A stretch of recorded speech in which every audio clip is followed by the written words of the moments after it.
13살 어린 나이에 강제로 일본으로 끌려가 평생을 이국 땅에서 보내야 했던 공주가 있습니다.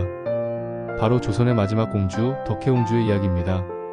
오늘은 한나라의 공주로 태어났지만 일제강점기라는 시대의 비극을 온몸으로 겪어야 했던 그녀의 삶을 통해 우리가 잊지 말아야 할 역사를 되돌아보겠습니다. 1912년 5월 25일 고종황제와 궁녀 양귀인 사이에서 태어난 덕혜옹주. 그녀는 조선왕조 500년 역사상 마지막 공주였습니다. 하지만 그녀가 태어난 시대는 이미 조선이 일본의 식민지가 된 암울한 현실이었어요. 고종황제는 늦둥이 딸인 덕혜옹주를 무척 사랑했다고 합니다.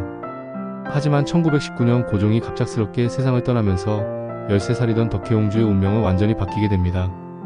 일본은 덕혜옹주를 교육이라는 명목으로 일본으로 데려갔어요. 하지만 이것은 실제로는 조선 왕족을 일본에 억류시켜 독립운동의 상징이 되지 못하게 하려는 치밀한 계획이었습니다. 어린 공주에게는 너무나 잔혹한 정치적 계산이었죠. 일본에서의 생활은 공주라는 신분과는 전혀 어울리지 않았습니다. 덕혜옹주는 학습원 여학부에 다니며 일본식 교육을 받아야 했어요. 조선어 사용은 금지되었고 조선의 전통문화와도 완전히 단절되었습니다. 더 큰 비극은 1931년에 시작됩니다. 일본은 덕혜옹주를 일본 백작소 다케우키와 강제로 결혼시켰어요. 19살의 공주에게는 선택권이 전혀 없었습니다. 이 결혼은 조선 왕족을 일본 귀족과 결합시켜 식민 통치를 정당화하려는 일본의 또 다른 정치적 계산이었죠. 결혼 생활도 순탄하지 않았습니다. 문화적 차이와 강제 결혼의 트라우마로 덕혜옹주는 점점 정신적으로 불안정해졌어요. 1932년 딸 정혜를 낳았지만 모성애조차 제대로 발휘할 수 없는 상황이었습니다. 가장 가슴 아픈 일은 1956년에 일어났습니다. 20대 중반의 딸 정혜가 갑작스럽게 자살한 거예요. 이 사건은 덕혜옹주에게 치명적인 정신적 충격을 주었고 이후 그녀는 정신분열증 진단을 받으며 정신병원에 입원하게 됩니다. 그런데 여기서 또 하나의 비극이 펼쳐집니다. 남편인 소 다케우키는 정신병에 걸린 아내를 버리고 다른 여자와 재혼해버린 거예요. 덕혜옹주는 완전히 홀로 남겨졌습니다.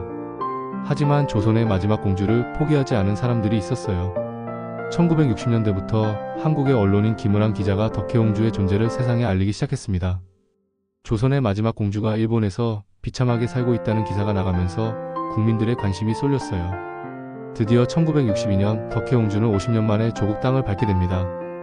하지만 이미 정신질환이 깊어진 상태였고 한국어도 거의 잊어버린 상태였어요. 창덕궁 낙선지에서 생활하게 되었지만 그녀에게 조국은 이미 낯선 땅이 되어버렸습니다.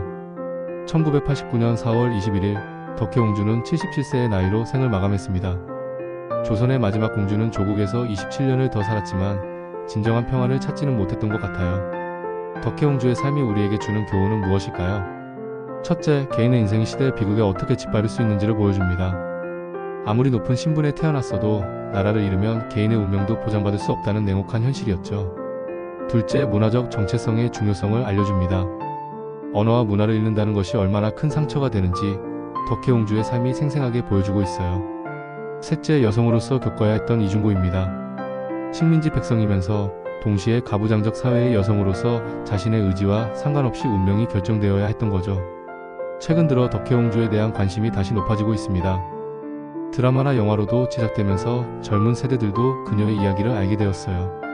하지만 중요한 건 단순한 흥미거리가 아니라 역사의 교훈으로 받아들이는 것입니다.